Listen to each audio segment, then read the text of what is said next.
Your call has been forwarded to an automatic voice message system. 0, 1, 2, 3, 4, 5, 6, 7, 8, 9 is not available. At the tone, please record your message. When you have finished recording, you may hang up or press 1 for more options. Hi, Laura and Will. This is Jenny Colgan. I think you should go and visit Inchcolm for your day out. Well. Hello! Good hello. I don't know if you know this, Laura, I always try and avoid saying good morning, good afternoon, good evening, because I once read an article written by Stephen Fry where he said you should never say good morning, good afternoon, good evening, because you don't know what time people are listening to this. So good hello. Good hello!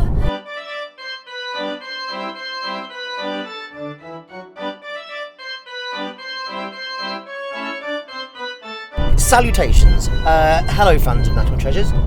Welcome to a new episode with me, Will Duggan, and you, Laura Lex. We are currently in a car.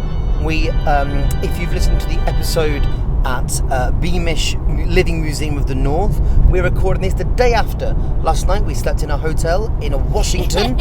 In the closest twin beds you've ever seen in your life. I've slept in a double bed with people where I was less close to them than I was to you in a separate bed last night, Laura. Yeah.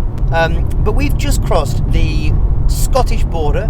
We stopped for a cup of tea in Coldstream. We did. Do you want to hear my Coldstream joke? Yes, please. It's a town that I'm infinitely less suspicious of than the town Suddenly Warmstream. Lovely. It's urine. It's a urine joke. So we're off to Inchcolm Island. Is that right? Yes, now, yes. I know nothing about Inchcolm Island, Laura. I only really know what I've been told by Jenny, who's sending us here. Hello, Jenny. Hi, Jenny. I believe we're going to be on a ferry for a little bit.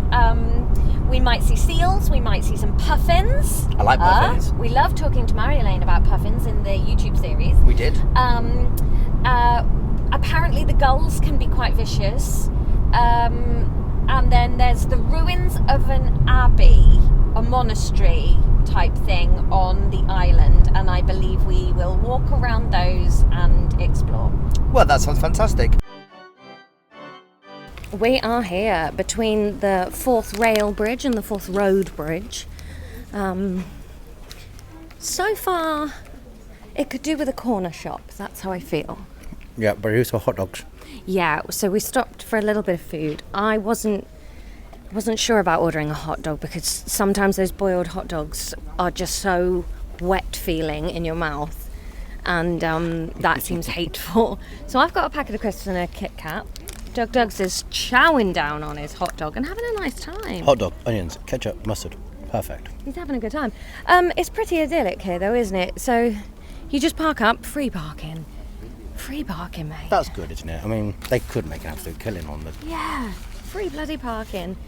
And then there's just is it the Forth Strait? Yeah, I thought, is it a tidal river? Because it smells like the seaside here, but obviously it's a river, not a sea. I think it's tidal, isn't it? It just goes straight out to sea. Yeah. Because this looks like low tide. Yeah, definitely. Yeah. So, lovely. We're going to go and get on the boat. Shall I have a look at some TripAdvisor reviews for you, Will? Yes, please. Okay, so, overwhelmingly 5 stars. Most people absolutely love this trip. Everybody's like, it's a beautiful little abbey. It's sometimes referred to as the Iona of the East. How nice. Lovely. So I've had a look, and these were the 3 that made me laugh the most. I've got a 3-star one. Take a stick. It actually says take and sick, but I've decided to edit that to take a stick. Take a stick if the seagulls are nesting. They are mean. Hold the stick up high. Gulls attack the highest point. Is that true? I don't know, but thank you, James, for letting us know that. Have you got a stick with you? He means his penis. Okay, so that's a 3-star that amused me. As I say, Also, there was literally like 2 2-stars and 2 1-stars. Everything else is 5 stars. Even though it's a 3-star, it's quite a good bit of advice, I suppose. Yeah, definitely. No, I don't think true, because you very rarely see the Empire State Building attacked by gulls. There was definitely like a couple of 5-star ones that I read that were like, yeah, if you go near a nesting gull, it'll attack you. I can't see how that's the fault of the island or the people running the tour. And it was like, Absolutely, well done. I enjoyed Kenya, but my brother kicked a lion and it hit him. 1 star. I really liked this one, both for the writing style and for the story that's happening in my head now. Okay. In my head, this is a posh British man called Jasper. Posh English man called Jasper. How many stars is this one? This is 2 stars. Okay. It says, poor show. Arrived by jet ski, found ourselves ambushed by a historic Scotland staff member. Jet ski is not welcome here. What a shame. Awkward. I'm picturing like a historic Scotland staff member just lying in the heather waiting for this jet skier. I imagine it like a 60-year-old woman with a blue rinse and a long, thick black skirt being like, oh no, hen, you cannot come on here in a jet ski. Yeah, there's literally baby seals underneath your jet ski. Though I do think, one of the most underrepresented sort of demographics of the UK, if not the world, is the plight of the jet skier. Yeah, how's a jet skier supposed to know where and where they cannot go? It's bloody PC gone mad. It is. Right. Now are you ready for a 1 star? Let me lean back and prepare. Okay. It's quite an essay. Okay. We eagerly aboarded the ferry. Wonderful. Excited to explore the abbey and island we'd planned to see for months. Halfway to the island, I heard someone say that we could not get off at the island that day. What? And then there's an interrobang there. No one had communicated that at all. At all. Not the websites of the abbey or the ferry that I checked that very morning, the night before, last week, a few times in the month before, and not the 2 ferry ticket workers who twice clarified that we were buying tickets to the correct tour in which we would get off at Inchcolm Abbey. I'd also like to say not one single TripAdvisor review spells Inchcolm the same way twice, and I really like that. No signs, nothing. Now this is the bit where I really enjoyed myself. I'm a meticulous planner when it comes to extravagant vacations. Well, it sounds like it. You check the website 8 times in the morning. Especially one so very far from home. This is absolutely infuriating. Apparently we could not get off because of a wedding party that got off. I wish the wedding couple well, but my family, as well as many of the people around us, did not join in the clapping as they disembarked. Imagine that. Happiest day of your life. And where's this person from? To be fair, he's from Florida. He's come all the way from Florida, and some bitch is getting married up in his abbey. Can I be honest with you? I don't believe him. We were all too upset that we planned our limited vacation days so carefully, only to be greatly disappointed in this, something that should be easily communicated over the internet and in person. Why are you giving this man the same voice as Just with the jet ski? Okay. And another thing, I've got so few vacation days and I wanted to go see Inchcolm Abbey. My father was Scottish, don't you know? Yes, sorry. Where was he from? Texas. I've given him the wrong accent very much there. Grating. But I love the idea of a happy couple getting off and everybody else on the boat waving them and clapping them goodbye, and then just this miserable American family like, fuck you, dude. Munching down on a Mountain Dew being like, look at these fucking pieces. So, overwhelmingly very positive there. There was no point me reading you the 5-star reviews because they were just like, all the same, this abbey's beautiful, it's a ruined monastery. Let's go and see it. Let's get on a boat. I love going on boats. Yeah, we're going to head down the pier now. It's very low-key, I like this. So you just wander down the pier, and we'll get on.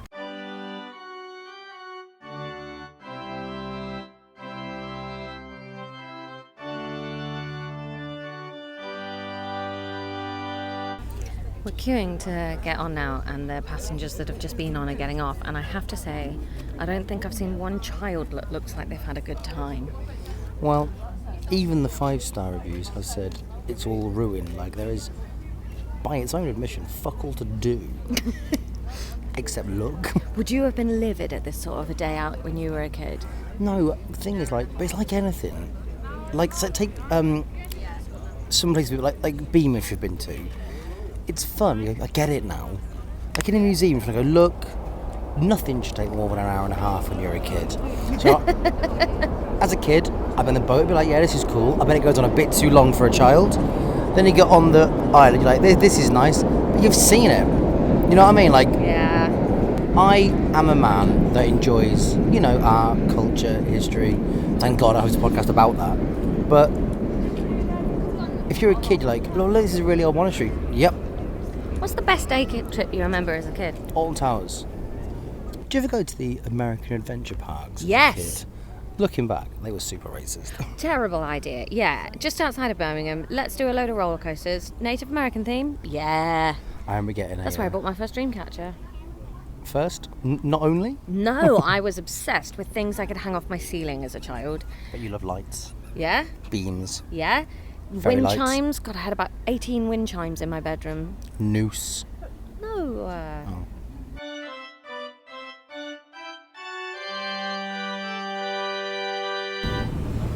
This is pretty idyllic. Yeah, it's fantastic. Like, I always thought I'd be a good sailor. I always thought I'd be a good sailor, you know. And I just like being on a boat. But not like a proper sailor where you got to work and keep the ropes tight or loose, whatever has to happen to ropes. There's never been a better time to be alive if you love the sea, because you can go on it without probably dying of dysentery or pirates. I'd say definitely. Yeah. We are now underway to Inchcolm Island, which is about 4 miles downstream from here, and it will take us about half an hour.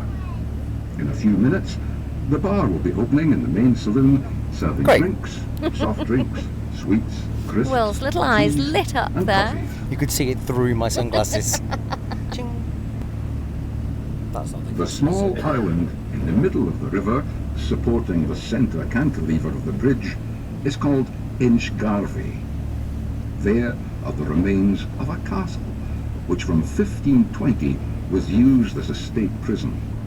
All the islands in the Forth were heavily fortified during the First and Second World Wars to protect the Royal Navy anchorage and dockyard at Rosyth. There is now a thriving seabird population on the island, thanks to a project back in 1990, when all the rats on the island were eradicated before a huge firework display from the Forthbridge Centenary celebrations. Now, the seabirds on the island have no predators, and the populations have been increasing every year. Do you know what I always think about? If you could talk to like somebody from 200 years ago and explain to them how easy it is to travel on the land, the sea and the air, they'd be absolutely livid. That's what, when people say, like, make the most of your life, and you're like, absolutely. But with the speed you can do stuff at now, you're just knackered. Yeah, and because I'm doing so much in a day, I can have a lion. I can have a year off. I can't. Well, I've had a year off. It's horrible. I hate it. Blech. Edinburgh's such a cool city, isn't it? Just a big mountain in the middle of it. Yeah, can you set it there? Yeah, I think so.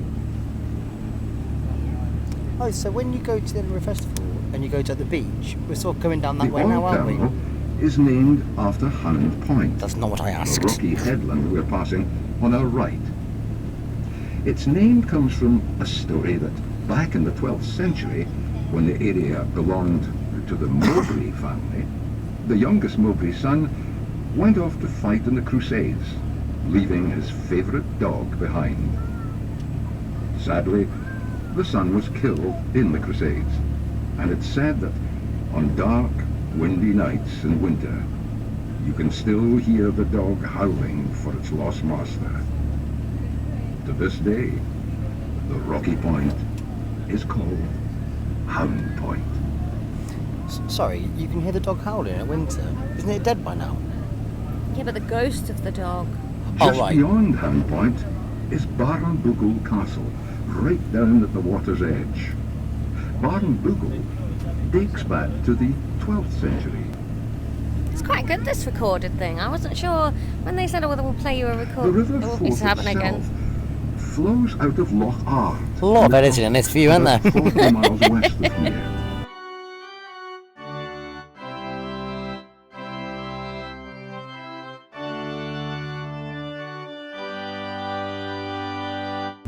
Charles passed Oh my god, we can see a seal! The king was aboard another vessel nearby His and little watched puppy helplessly doggy head as sticking the out over the small wooden water. ferry vanished under the waves. We're all having a look. Cool as a cucumber. I'll just point and say, seal. The wreck, incidentally, Oh. has never been found. I Despite don't know what several he's chatting attempts about on the over recording. The HMS sunken Campania treasure on board sunk here. has been Right. valued at today's Sad. prices as in excess Sorry about that, of HMS £500 Campania. million. So we're travelling backwards to the island. So you're sort of getting a really lovely view of Edinburgh to your left. The island in Oh front God, of here he us goes again. Few is students on the Inchcolm, island. our Yeah. destination. Hi guys, welcome to Inchcolm. I'm just going to give you a brief intro as to what there is to see on the island. The sort of main attraction on the island, of course, is the medieval abbey in the centre of the island. It's one of the most well preserved group of monastic buildings in Scotland. As well as that, we have our exhibition space up just where you came down from, essentially, just on your left hand side. So you'll see where the sign is and the sanitiser. There's an open doorway into the right. If you go in there and into the right, we've got an exhibition in there with a bit of historical background, as well as some stonework as well in there. As well as the medieval history, we also have a little wartime history on the island. So you'll be heading up this path behind you, up the steps underneath the trees. That'll take you first of all to our tunnel, which was built for the First World War, and beyond that you also have some First and Second World War defences to have a look at as well. Thank So you. enjoy your visit, guys. Thank you so much. That was the lovely Sandy you just heard there, and he has agreed that any stupid questions we think of while we're walking around the island, he's happy to answer them for us when we come back. Crossing the Forth in 1123, Alexander I was blown off course and sought shelter at Inchcolm. Storm-bound for 3 days, he and his retinue were looked after by a hermit who shared his slender diet of the milk of a single cow, mussels and small fish. Afterwards, Alexander vowed to build a monastery on the island, but died before he could. And that's why the monastery's here. So as you get off, you go up some stairs, and there's the sort of... They look very wartime, all the buildings, don't they? They do. There's also like a sort of natural harbour where some kids are kayaking. On both sides, there's to your left as you're walking up to the abbey is a lagoon. There's no way you can't hear the gulls. It is just birds, birds, birds, birds. When I, very, very close to a Motley Crue song, that of course. Birds, birds, birds. There's feathers everywhere. It looks like a sort of teenager's idea of a girls' boarding school the next morning. And to be fair, your average fella in his mid-30s, by which I mean me. You are not average, Will Duggan. So just coming up to the abbey now, he said it's the most preserved Augustine monastery in Scotland. And yeah, to be fair, like there's bits of it, so there's a bit that looks like it might have been a barn or something. You can just about see where the wall is curving over. That's a bit dead. But then next to it, that looks like every spa I've ever been to in the Midlands. You do mean health spa, not off licence? Yes. Great. Hey, Laura, for the first time ever, I can say, mind your head. No, I still don't need to mind my head. I don't think I've ever had to listen to a mind your head. Could you hold the mic for a second? Laura sanitises. Will doesn't, but why is that? He sanitised as soon as he got off the boat, has touched nothing since. So we're in the cloisters, it's very, maybe... Oh God, that is strong smelling sanitiser. For the listener, the smell is strong. Oh, that's like a Sambuca shot. Could you stop putting it near me? I need it to be away from me. But it's your hands. Maybe 10 metres by 10 metres, 4 corridors in the middle, some sort of green space. And I'm going to go and take a little... So the chapter house is what I was saying looked like a spa from the outside. This was the main meeting room of the abbey where business was conducted. This is where the monks got down to business. The business of monking. Oh. Right, you hold that, I'll take a photo So of the meeting that room. is an octagon. 1, 2, 3, 4, 5, 6. Yes. To the right are the seats of the abbot, prior and sub-prior. Others sat on the benches around the wall. Oh yeah, okay, so there's seats built into the wall where the important guys would have been, and then everybody else sat round the edges as a sort of Senate building.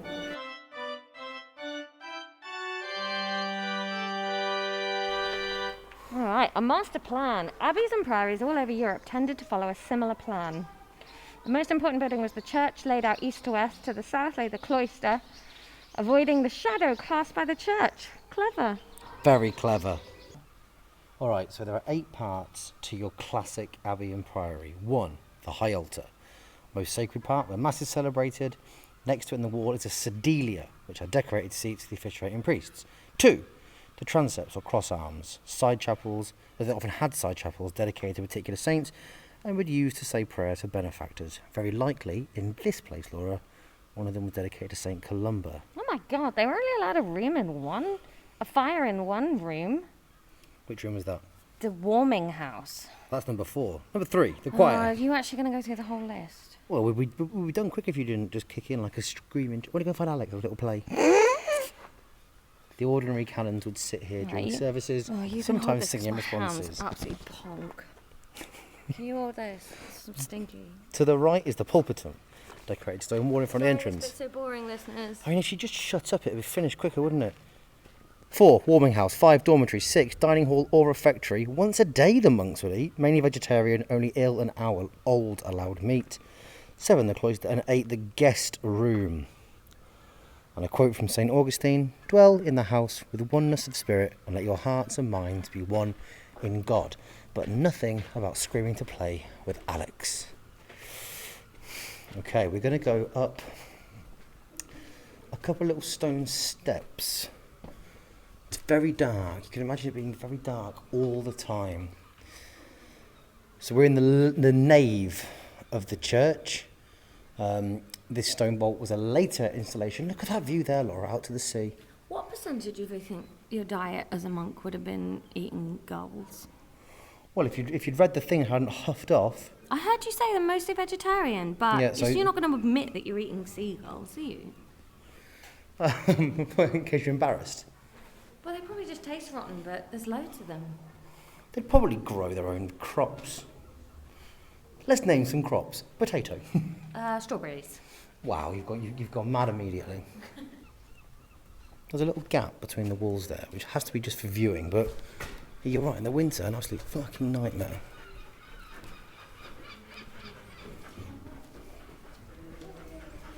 Should we go upstairs? Right, these steps look like a later addition. They're a lot more uniform. I love it when stairs get that bone bit.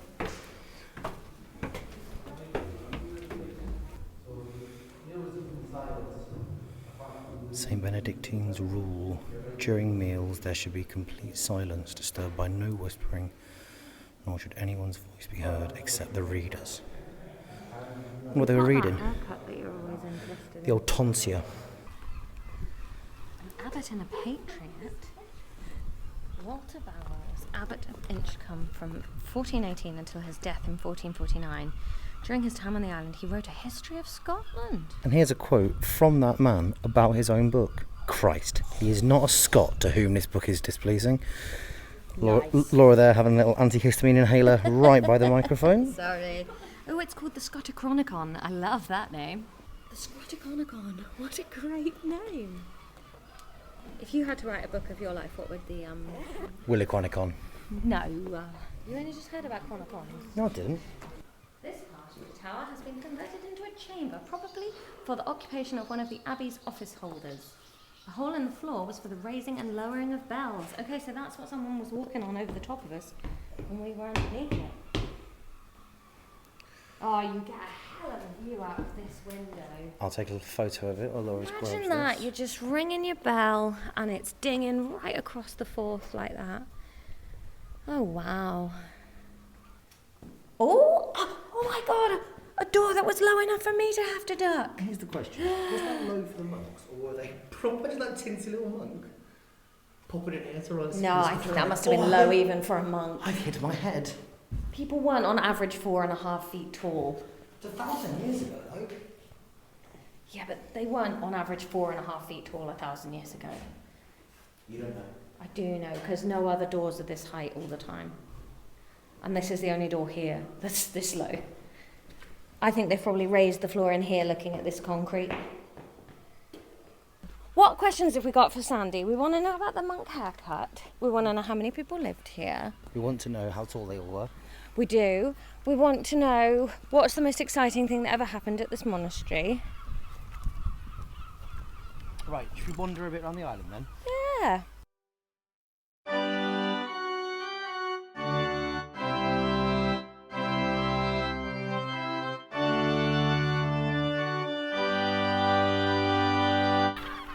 It is genuinely quite an intimidating walk with all these birds everywhere.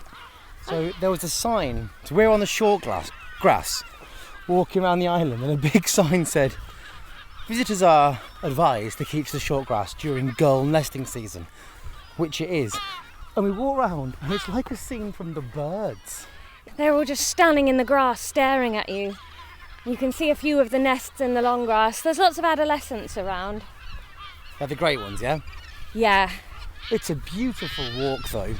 It is quite stunning. I just turned around to look at the birds then, and you can see the war fortifications up on the hill. Great. We're Quite looking forward to getting around to that bit. I never feel like I hear much about Scotland in the wars. I suppose, though, because neither war... The fighting never came up this way. No. Obviously, there were lots of Scottish soldiers in both. What's his name? What's his goddamn name? Someone will let us know on the tweet us at Treasures Pod with the name of the guy who went into the D-Day landings with a broadsword and bagpipes. Survived. Yes, mate. Okay, here's the thing about this trip so far. I'm having a lovely time. I feel really relaxed. I feel this is just what I needed today. I would not want to come here pushing a pushchair. No. I wouldn't want to come with a child younger than maybe 8. No. That was going to run around and amuse themselves. I would bring a child with a friend to keep them amused, because it is a scrubby island covered in birds. But it's kind of great. But those would be my restrictions so far. Also, don't come here if you have a mortal fear of birds. This might sound really stupid, but I think that might be the first time I've ever seen a seagull stood in a tree. Yeah. I can't think of many places I've seen seagulls rather than near my chips, in the air, on the window near my house. Yeah, like on a lamppost and stuff. I've never seen a seagull in a tree before. I love watching the adolescent ones that aren't very good at fun. Like this one here, look, he's running, wing, and then just like, what? Nothing happened here, boys, nothing to see. It's just having a little practice. And even the ones that get up don't know how to use the wind that well. No. Oh, that one got there in the end. That one got there in the end. Yeah, that one is just hovering, battering its wings against the wind. Aw. Oh, he's up though.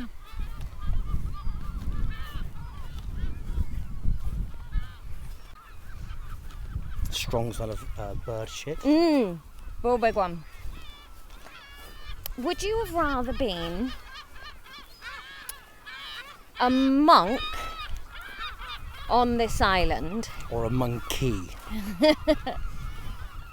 or your average basic pikeman in an army? Oh God, neither. You have to do one. Pikeman. I get so bored here. Like, what's his name? That abbot who wrote the history of Scotland. He didn't give a fuck. He just had nothing to do. This guy's just nested right in the middle of the path. Off you trot. Go on, Gibson. Gibson? I've just called him Gibson. There's a neat, tidy gull, that one. This one. That's it. Oh, there's his little nest there. We're not being dive bombed though, so these adolescents must be the youngest ones on the island, I think. Because I haven't been bombed at all. Yeah. I don't seem that bothered that we're here either. No. Like all birds, we get too near, they go away. I like how the path though, we've looped round one end of the island and we're sort of doing the figure of 8 bit back, but there's quite a large portion of the island that you can't get to beyond the end of the path, so they've left all of the island extremities just for the seals and the birds. The monastery is impressively well preserved. We've sort of looped right back now and we're wandering back past it. The outside walls, they look good. They do, but I suppose all they've had to deal with for the last 1,000 years is the weather. Yeah, I suppose you're not going to come and pinch stuff off here to build other things, are you? Because it's such a trek. What was it? Built at the end of the 12th century. Because Alexander I, ship up here, wanted to build it, died. His brother David I built it for his brother. It got attacked once or twice by British, or English soldiers. But I think in that kind of instance, you'd go for the people and the goods. You wouldn't. Yeah, you wouldn't be pillaging rocks, would you? How long would it take you to swim from here to shore? Where we came from, on the other side. Just to the nearest bit of coast we can see here. What's that? 2 miles plus current. A good swimmer. Don't know. Hour and a half. Yeah. It's like when they say, like, oh, we were shipwrecked here for 3 days. And you think, were storms just longer and worse in the past? Or did you have to have absolutely perfect weather? Well, they had no engines. I doubt they were as fit as Olympic athletes, the average man. You'd hope not. Like, if you're on an 11th or 13th century diet and you can swim better than an Olympic athlete in 2021, that's a bad Olympic athlete. Yeah, like you've definitely got gout, haven't you? You're swimming better than maybe the shot putter. Yep. Do you know what this island's reminding me of? When I was in Crete on my honeymoon, we went to a town called Ias Nikolaos, and we went to a former leper colony just off that island that was used as a leper colony like right up to the 1950s, I think. And it was really cool, and I happened at the time to be reading a book by... Whose book was I reading? Who's that author that writes really well about Greece and stuff? Can't remember. Anyway. Plato. I was reading a book that was set on the leper colony. Well, do you know, I remember watching as a kid an episode of Cadfile, and it was set. You know Cadfile? Vaguely, yeah. It's like a mystery. Murder mystery, but yeah, monks. but it's set in monks, and it was Derek Jacobi on TV. Yeah. And one of the plots revolved around a leper colony. And my mum was like, "Oh, Joe, they only really got rid of leper colonies not long after I was born." Yeah. And I said, "Are there any?" And she, I would have been about maybe 8. Just about, she was a bit bored. You know, she's what 37 when I was 8. She's like, "Oh yeah, and if you're bad, I'll send you to one." And that's just a little joke. But I didn't want a joke. I'd shit in it for ages. My mum was going to see me off to a leper colony. I was definitely quite worried about leprosy as a kid. Like going to a church school. Leprosy and quicksand. Yeah.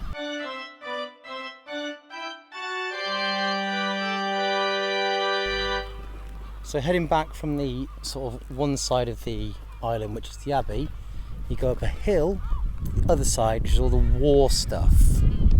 Oh, you're going to hear some panting. Very steep.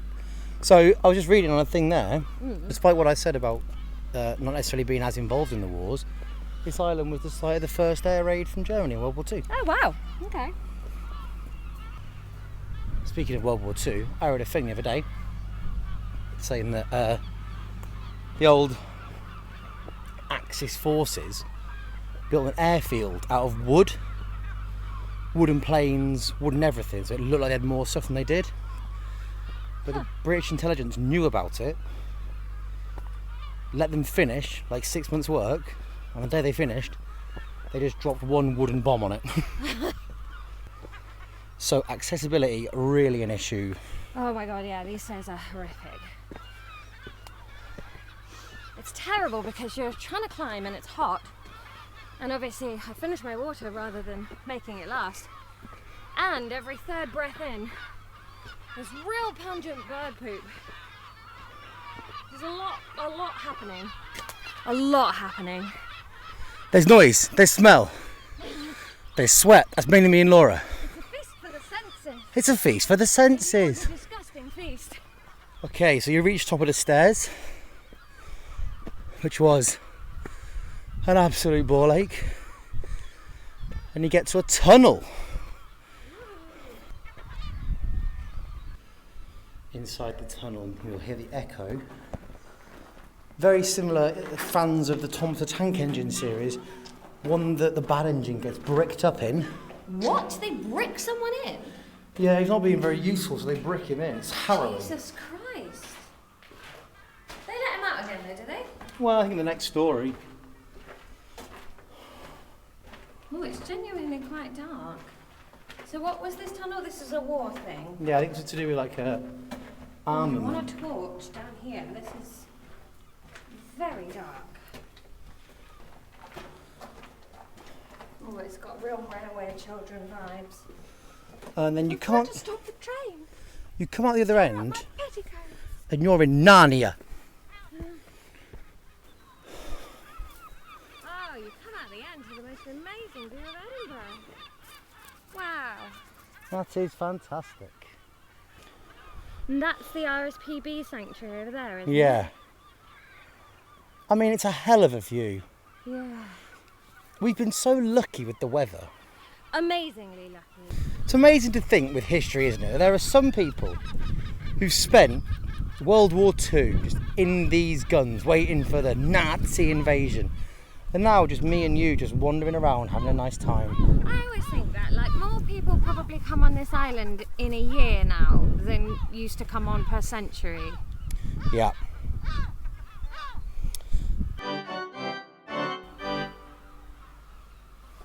This is nice. So we're just coming into the exhibition, and there's a little board that sort of explains to you about what's happening on the island with nature this time of year. So they're saying that it's jellyfish season. The puffins have just gone, but they've had a lovely successful year with the 40 nesting pairs and lots of little ones. Most of the adult gulls have gone, so pretty much everyone we've seen are juveniles. They've had some lovely low tides, which is good for seal spotting. They've seen their first pup. Yeah, that's nice. I like that. Okay, yeah, so by the outbreak of war in 1914, the Forth offered a combination of targets. Edinburgh, Scotland's capital city, the railway bridge, a vital communications link, Rosyth Naval Dockyard, and a heavy concentration of warships. So this would have been somewhere you really wanted to take out. But it says they had like a lot of artillery and stuff here. They weren't needed in the end. The fleet never attacked here. There was Zeppelin raids. You forget about Zeppelins, don't you? Yeah, they just sort of seem a bit made up. Yeah, it's always a sign of like the world in an alternate timeline. Zeppelins everywhere. So yeah, they had 30 Rock that they talk about blimping all the time, or is it? No, it's Schmidt, isn't it? Kimmy Schmidt. Oh, there were 500 men stationed here in World War II. That's a lot of people on this island. Yeah, actually, I suppose you're right. So there's bits and pieces on the wall as well as the war. There's stuff about general abbeys and monasteries. Sort of looking at religious orders and why some people chose hermit life, and some people chose religious communities. There's a stone here from the 9th century, and the pattern on it is associated with Vikings. So the Vikings did probably land here at some point. Oh, It's like 200 years before the church is set up. What do you mean it's a pattern associated with Vikings? So it's called a hogback stone because of the carve on the top. It's a bit like a hog's back. The stone, this one we're looking at, it says it dates from the mid-10th century, and the type of monument is particularly associated with the Viking Age in Scotland and northern England. So it's carved to imitate house tiles on a house roof. There's an account from 1535. There used to be a cross on it, but they found no evidence of that ever. Shall we go and find Sandy? Yes.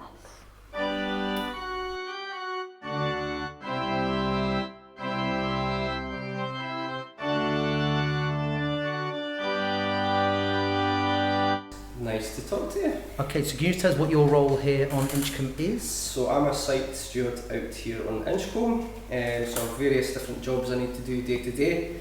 Get out in the morning, general jobs in the morning are just kind of figure out what boats are coming that day, writing that up, doing the kind of horrible stuff like cleaning the toilets and benches and stuff. Yeah, just look through the diary, see if there's any particular special things going on, like if there's a wedding or if there's a special visitor or a school group. Throughout the day, obviously, because it's a boat site, we have to tie up all the boats, check people's tickets, kind of answer any questions that they might have as they're going around the island. And then of course if we've got events on like weddings, we have to kind of set that up as well. Got a couple of, 3 different spaces for weddings.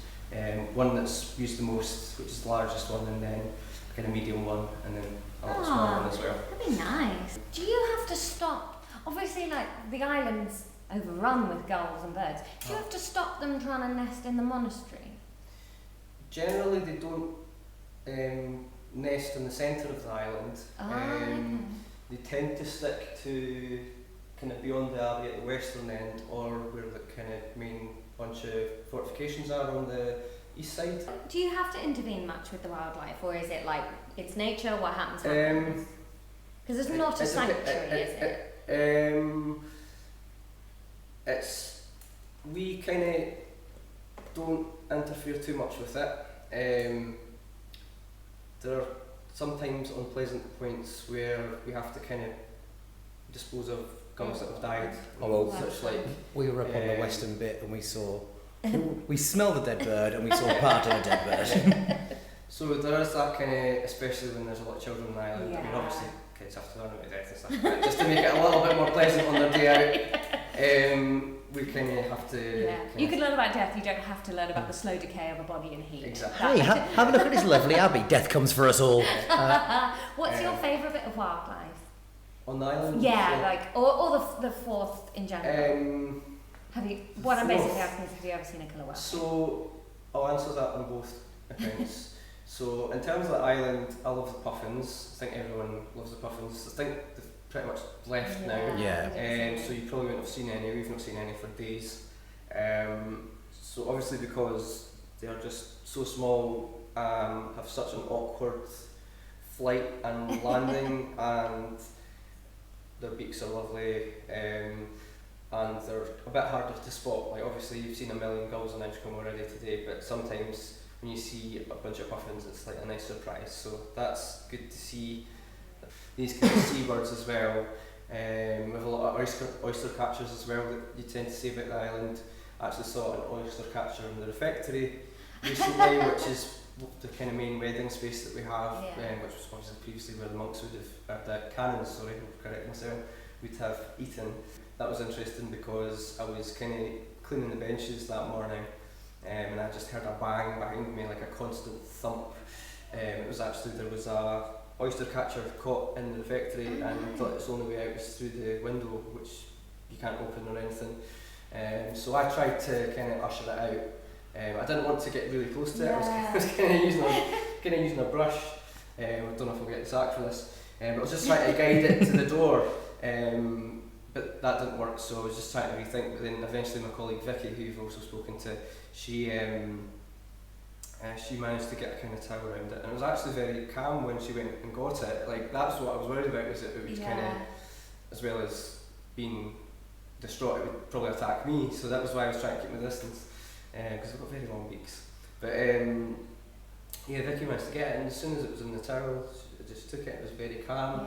Took it outside, put it down. It was still after she'd taken the towel away, and then eventually she looked away and it just flew away once she stopped paying attention to it. So, but yeah, and in terms of in the Forth, it's nice to see kind of more unusual things like whales and dolphins every now and again. So yeah, that's great.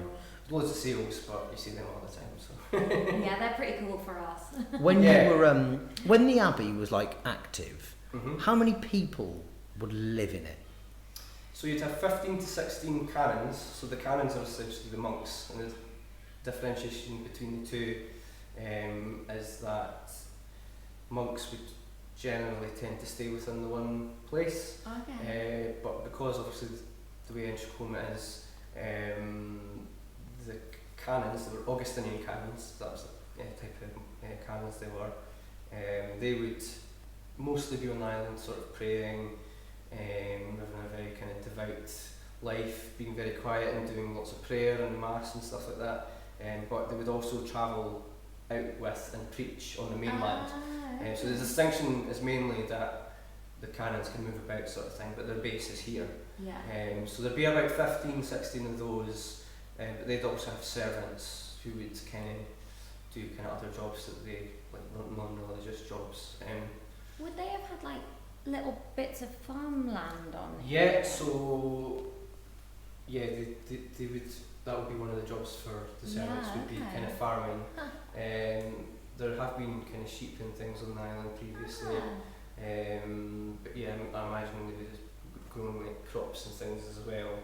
So, Laura wondered how often you reckon they ate gulls. I said never. I don't know. Surely you'd be hungry enough to was try back it. then. But yeah, imagine if they were desperate. They might. I can't imagine they taste nice though. Gulls. No. Taste of anger. They would taste of anger and fish suckers probably. Yeah. God, I love a fish. Like a real rancid pate. That's what I'm imagining a seagull tastes like. Oh, Sandy, thank you so much. Oh, thank you. Thanks. Yeah, thank you for having us. It's been really lovely. It's been the best, hasn't it? So, just while you're here, Sandy, in about 50 words, tell people why they should come to Inchcolm, if you'd be so good. You should come to Inchcolm because, as I say in my spiel, which you also recorded, but I'm going to repeat it, it's host to one of the most well-preserved group of monastic buildings in Scotland. It also has a fantastic history in terms of the First and Second World War. It even has defences going back to Napoleonic times. On top of that, it's got some fantastic wildlife, including seabirds, and you've got kind of seals and various kind of wildlife in the river as well. And in the summer, and a day like today, it's absolutely gorgeous. Yeah. So it's well worth a visit. Well, thank you so much for chatting Thank to you. us.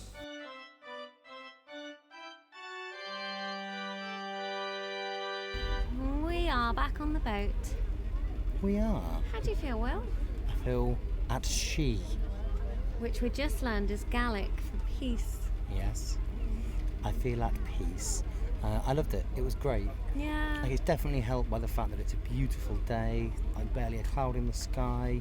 The weather's hot, but not restrictively hot. There was enough to do. You know, I said earlier about are we going to be kicking our heels? No. Yeah. There's like 5 minutes at the end where we just sat by the beach. The try. Yeah.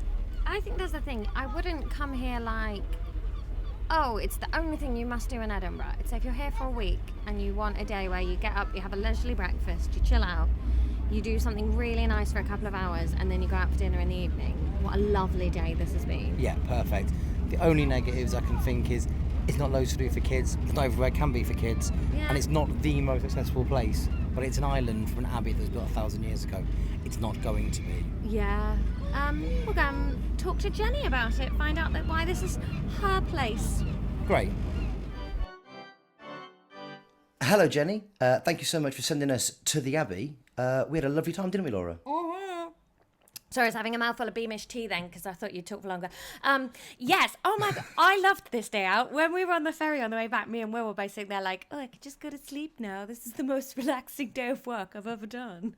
It was fantastic. I love any day of work that involves going on a boat for a little while as well. Like, Yeah. I feel like a pirate, frankly. I feel like a pirate. So you live near the island, don't you, Jenny? I do. You can see our house from the island quite clearly, and we can see it every morning, and it tends to hit it gets a lot of light. Quite often Inchcolm eerily is sunny, while the rest of Scotland is often not very sunny. Oh, weird. And there's a kind of old legend that they knew this, that they found the sunniest place on the east coast to build, and that's what they did. How often do you go then? Do you have a boat? That might be a really stupid question. No, we don't have a boat. But there's an annual, the village that I live in, that you could see of Aberdare, which is on the Fife coast. There's a pilgrimage that the church organises every year, and you don't have to be churchy. And they rent the little boat that you went on, the Maid of the Forth. Of course, it's not that little; it takes like a couple of hundred people. Yeah.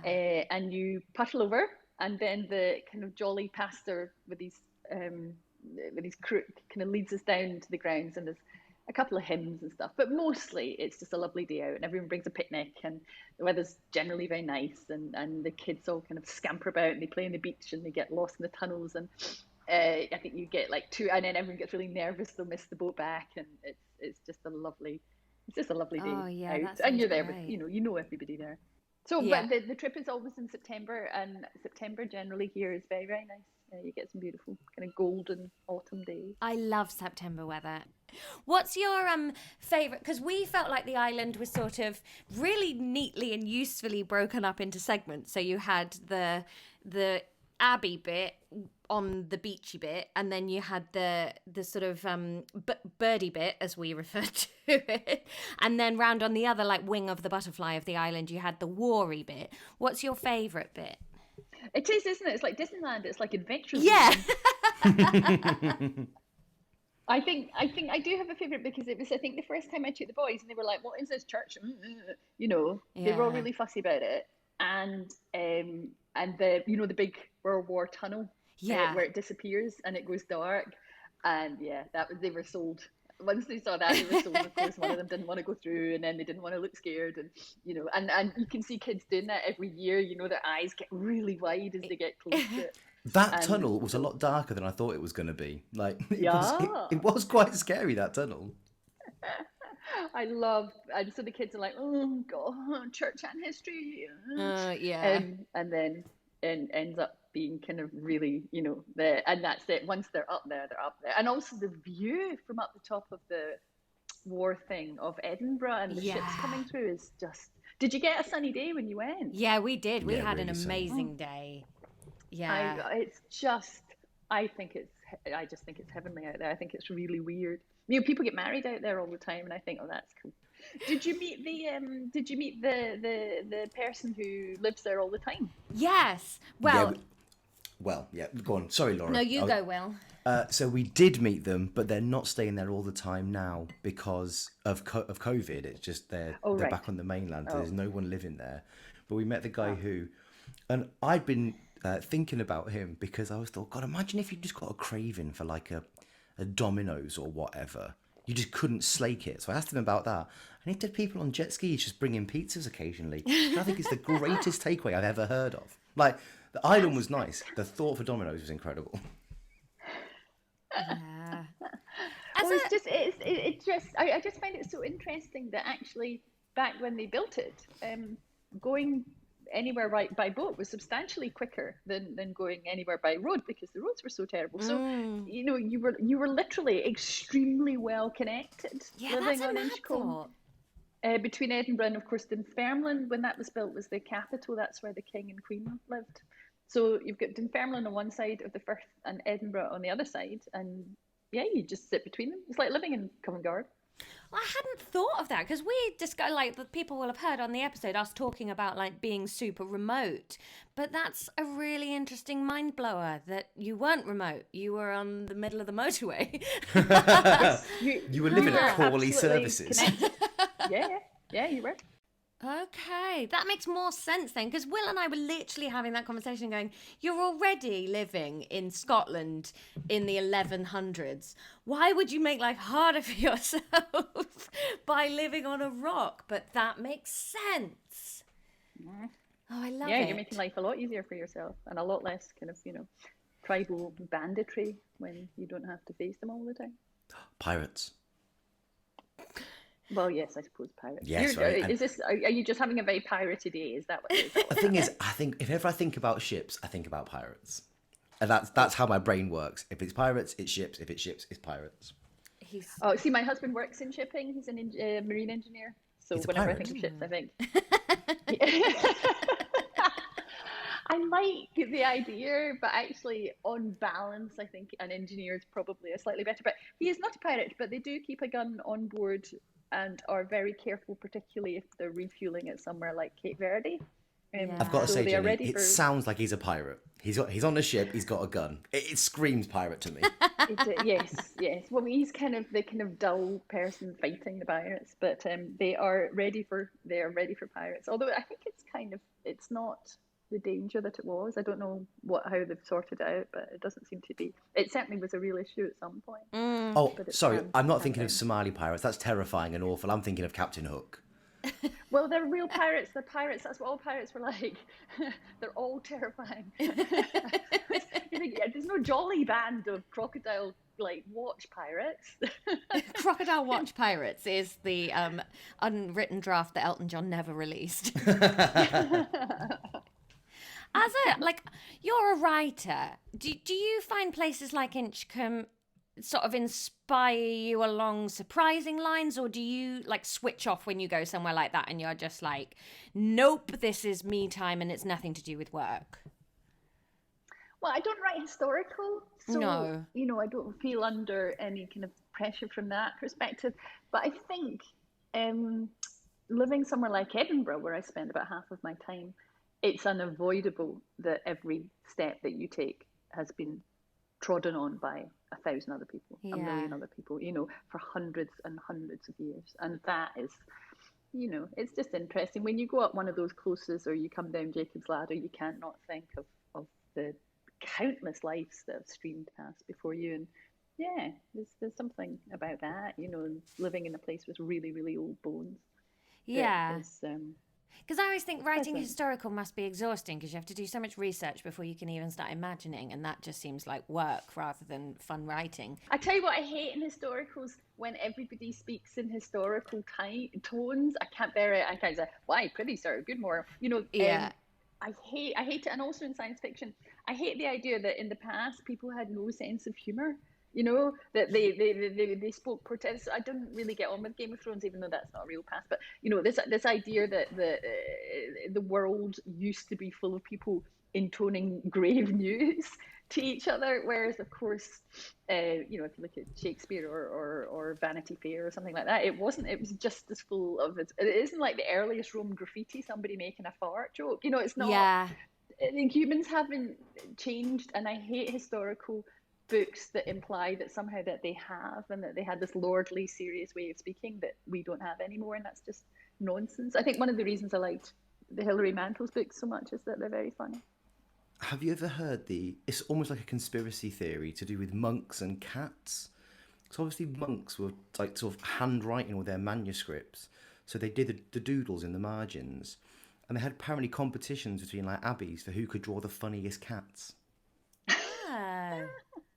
Oh, that's charming. Maybe the lads I was reading something this morning that suggested that a monk might spend his entire career on one manuscript.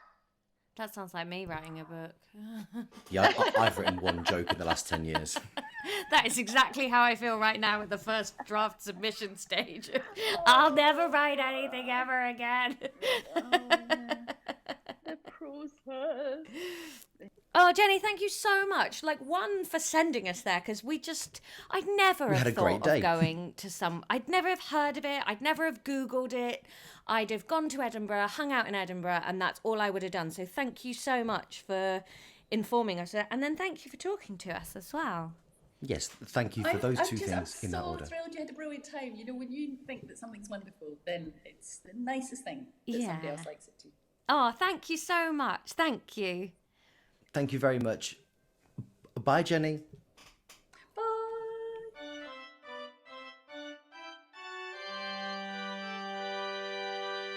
And there we have it. Thank you so much for listening to our trip to Inchcolm. If you like what we do, we would love you to share your love for it. What we need at the moment is a little bit more spread in the love of the podcast. So if you can share it on social media or tell a friend or something like that, we are at TreasuresPod on social media. You can email us nationaltreasurespodcast@gmail.com. And if you've liked what you've heard of Years and Years, you can head over to Patreon and see if you fancy an episode of that every week. But for now, thank you for listening, and we'll see you next week. Goodbye.